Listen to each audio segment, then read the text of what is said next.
بلغ العلا بکمالہ کشف الدجی بجمالہ حسنت جمیع خصالہ صلوا علیہ وآلہ۔ برادران اسلام،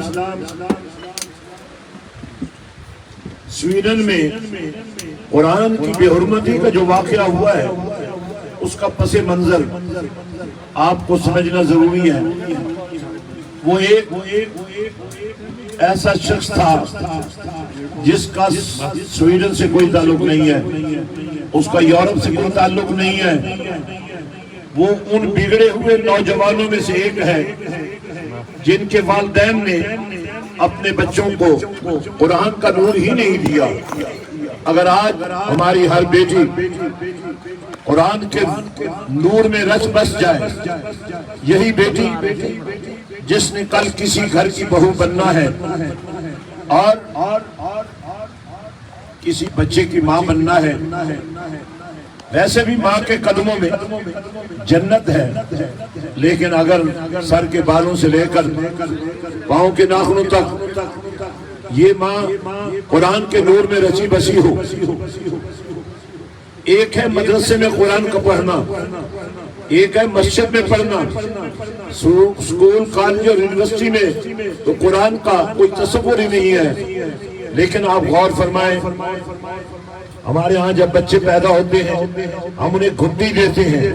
اب کیا ہوتا ہے، شہر کے سب سے بڑے بدماش کو نہیں بلایا جاتا بلکہ شریف اور بھلے مانس کو بلایا جاتا ہے۔ اگر گھٹی کا اثر ہے، برے آدمی کی بجائے نیک آدمی سے گھٹی دلوائی جاتی ہے۔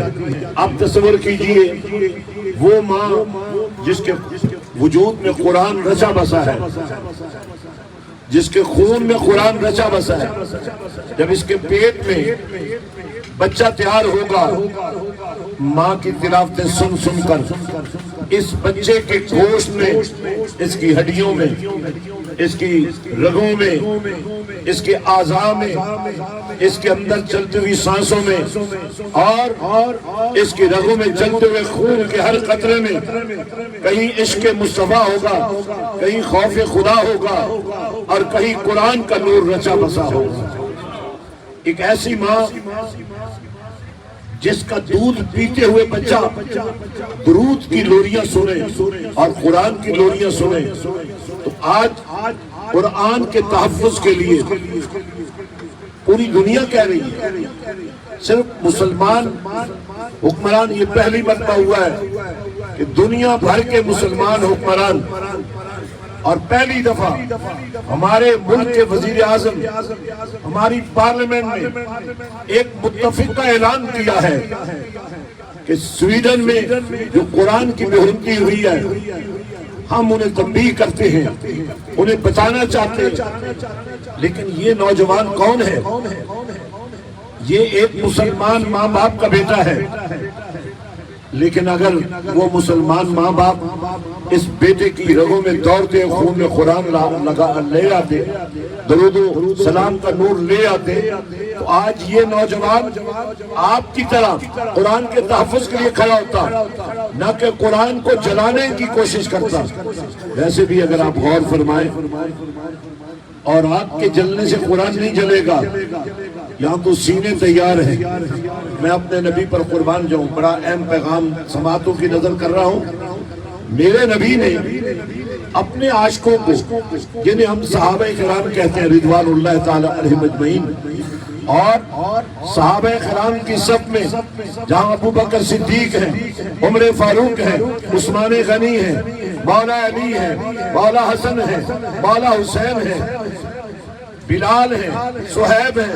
آپ ذرا غور تو فرمائیے، نبی رحمت صلی اللہ علیہ وسلم نے ان عاشقوں کو یہ فرمایا کہ تم نے چونکہ مجھے دیکھ کر مانا ہے اس لیے تمہارے عشق کا تو معیار ہی بلند ہے، لیکن 14 صدیوں کے بعد بھی جو لوگ جن نے مجھے دیکھا نہیں ہے لیکن بن دیکھے میرے نام پر سر کٹانے کو تیار ہوئے۔ چکوال ضلع کی تو ویسے بھی خصوصیت میں یہ بات شامل ہے، اگر لاہور میں لوہارانہ منڈا بازی لے گیا تو یہاں غازی مرید حسین شہید نے بھی نبی کے غدار کو کیفر کلدار تک پہنچایا۔ اور آپ کو پتا ہو سلطان نور الدین زنگی اور سلطان صلاح الدین ایوبی جیسے حکمران جو درود پڑھے بغیر سوتے نہیں تھے. میں آپ کی انفارمیشن میں اضافہ کرنا چاہتا ہوں حضرت قائد اعظم محمد علی جناح روزانہ 5000 مرتبہ درود پڑھ کر سویا کرتے تھے. یہی وجہ ہے وقت کے ان مشائخ چاہے وہ گولہ شریف ہے, چاہے وہ علی پور شریف ہے, چاہے وہ سلطان باہو شریف ہے, ان ہستیوں کو نبی پاک نے خواب میں آ کر فرمایا کہ محمد علی جناح کا ساتھ دو, محمد علی کے ساتھ کھڑے ہو جاؤ, یہ عاشق رسول ہے. کاش ہمارے حکمران عاشق رسول بن جائیں, کاش ہمیں عشق رسول کی اہمیت کا پتہ ہو, کاش ہم اپنے بچوں کو قرآن کا نور دینے کے لیے تیار ہو جائیں. جس نے آپ نے سماعت فرمایا 10,000 اسٹوڈنٹس کے لیے میرے پاس حضرت سلطان باہو سرکار کے آستانے پر جو مسجد حسین میں نے بنائی ہے اس کے اندر گنجائش موجود ہے. آپ اپنے بچے ہمیں دیں, بلکہ میں تو چاہوں گا اس علاقے میں ایک ادارہ بنا دیتا ہوں میں آپ کو, ایک ایسا ادارہ جو آپ کی وہ بیٹیاں جو چکوال کالج میں نہ جائیں, چوہا کالج میں نہ جائیں, پنڈی اسلام آباد میں نہ جائیں, اسی علاقے میں ایک کالج میں آپ کو بنا دوں جس کی ایفیلیشن جامعۃ الازہر کے ساتھ ہو. ہماری بیٹیاں وہاں سے اسکالر بن کر نکلیں, اور آپ کے وہ بیٹے جن کو آپ بڑی امیدوں کے ساتھ اعلیٰ تعلیم دیتے ہیں مگر جابز نہیں ملتے, لیکن میرا نیٹ ورک مسجد حسین کا نیٹ ورک, حسینیت کا نیٹ ورک اور عشق مصطفیٰ کا نیٹ ورک, جس میں آپ کے بچوں کے لیے میٹرک پاس بچے لے آؤ, ایف اے پاس بچے لے آؤ, میں انہیں ماسٹرز کراؤں گا, میں انہیں سول سروس میں لے جاؤں گا, میں انہیں نیکسٹ ٹو پرائم منسٹر بٹھا دوں گا, میں انہیں جج بنوا دوں گا, تاکہ کوئی رشوت خور جج, کوئی حسد کا مارا ہوا جسٹس غازی ممتاز قادری جیسی عاشقان رسول کو پھانسی نہ چڑھائے, بلکہ خود عدل کی کرسی پر بیٹھ کر قرآن کے مطابق فیصلہ دے, رسول اللہ کے فرمان کے مطابق فیصلہ دے. تو میں آپ سے کہنا چاہتا ہوں آپ بھیجیں میرے پاس بچے, میں انہیں ملازمت بھی دلوا دوں گا. اور جس یورپ میں جانے کے لیے لوگ تڑپتے ہیں, ابھی آپ نے سنا ہوگا اٹلی میں کشتی ڈوب گئی, بڑی امیدوں کے ساتھ لوگ گئے تھے, لیکن میں آپ کو یورپ کا ویزا دوں گا, آپ کو آپ کے بیٹوں کو اسکالر بنا کر جہازوں پر بٹھا کر بھیجوں گا. وہاں جا کر مزدوری نہیں کریں گے, وہاں جا کر وہ آفیسز میں بیٹھ کر ان لوگوں کو جن کے والدین آج قرآن جلانے کی کوشش کر رہے ہیں ان کے بچوں کو قرآن سکھائیں گے. کاش آپ بھی اور میں بھی اس قابل ہوتا کہ میں اپنے بچے کو خود قرآن سکھا رہا ہوتا, کیونکہ نبی پاک نے فرمایا خیرکم من تعلم القرآن وعلمہ. آج لوگ تحریکیں چلا رہے ہیں, یہ سب سے بڑی تحریک ہے. ایسا قرآن پڑھو کہ تمہیں پڑھتے پڑھتے پڑھانا آ جائے. اگر ہر بات کو قرآن پڑھانا آ جائے, اس کے بچوں کو کسی استاد کی تلاش کی ضرورت نہیں رہے گی, بلکہ اس گھر میں قرآن آ جائے گا, اس گھر میں کملی والے کا پیغام آ جائے گا. الرحمن علم القرآن, اللہ فرماتا ہے ایک ہے نزول قرآن جو تم نے سنا ہے, دیکھا نہیں ہے. جبریل لا رہا تھا, کوئی دیکھا نہیں کسی نے, قرآن آیا کسی نے دیکھا نہیں.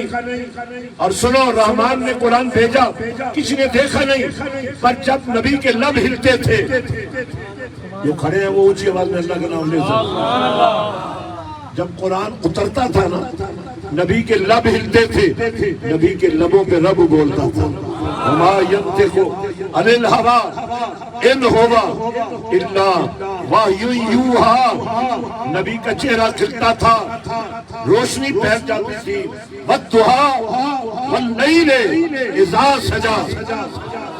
تو میں چاہتا ہوں آج آپ عہد کریں کہ آپ اپنے بچوں کو قرآن سکھانے کے لیے, اپنے بچوں کو قرآن کا قاری بنانے کے لیے آگے بڑھیں گے.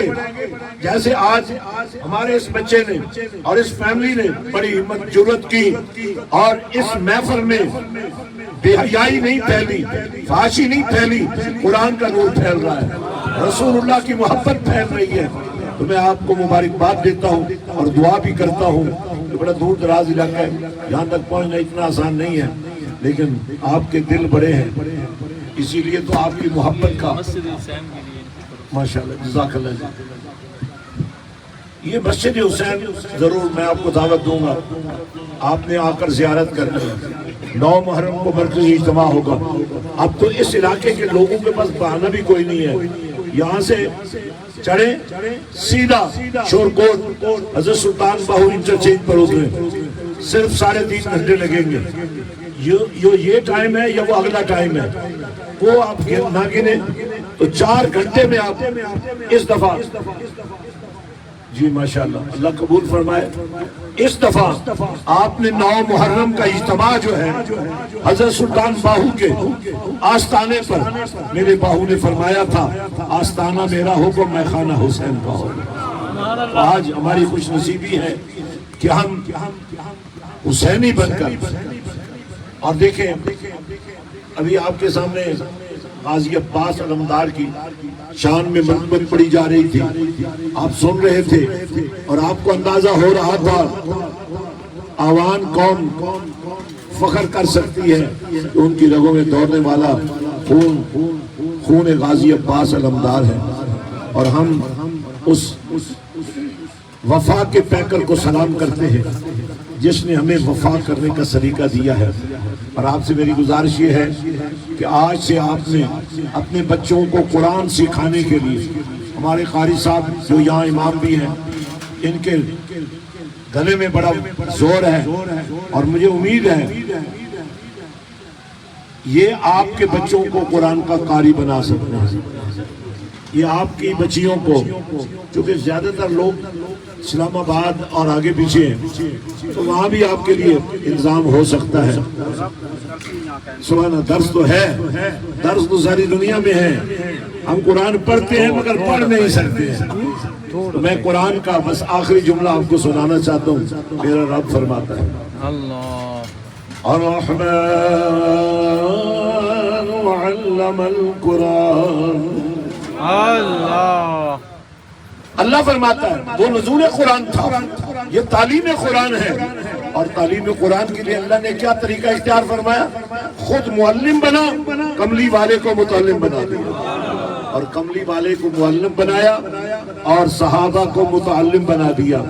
اور جو قرآن میرے نبی نے پڑھایا تھا آپ نے دیکھا نا، میرے آقا حسین نے نیزے کی انے پہ چڑھ کے سنایا تو مزہ آج تک وہ لطف جاری ہے. حسینی ٹیسٹ ابھی ختم ہی نہیں ہوا، کیونکہ میرے آقا حسین نے سرے دار زور لگائے سرے دار قرآن کی تلاوت کر کے دنیا کو پیغام دیا. اگر قرآن پڑھنا ہو نا، قرآن سنانا ہو تو پھر نبی کی بیٹی سیدہ کائنات کی نوکرانیاں بن جائیں. تمہاری بیٹیاں تمہاری ماؤں کے وجود میں نبی کی بیٹی کی شرم اور پردہ اور حیا آ جائے، تاکہ دھرتی پر جدر نظر آئے. اس قوم کی بیٹیاں قرآن کا جھنڈا لے کر بچوں کو قرآن سکھاتی نظر آئے. اللہ تعالیٰ اس شادی میں برکت فرمائے. اللہ تعالیٰ آپ سب کا ادا قبول فرمائے. اللہ تعالیٰ اس پنڈال کو سجانے والوں کو برکتوں سے نوازے، رحمتوں سے نوازے. یا اللہ تیرا کرم چاہیے اور تیرے نبی کا دیا ہوا بھرم چاہیے. یا اللہ ہمیں عاشقان رسول کی اولاد میں سے ایسا بنا دے سر کٹ جائے پر مدینے والے کے پیار پر آنچ نہ لے. ربنا تقبل منا انك انت السميع العليم تب علينا انك انت التواب الرحيم وصلى الله تعالى على رسول خير خلقه سيدنا محمد وعلى اله وصحبه اجمعين بحق لا اله الا الله محمد.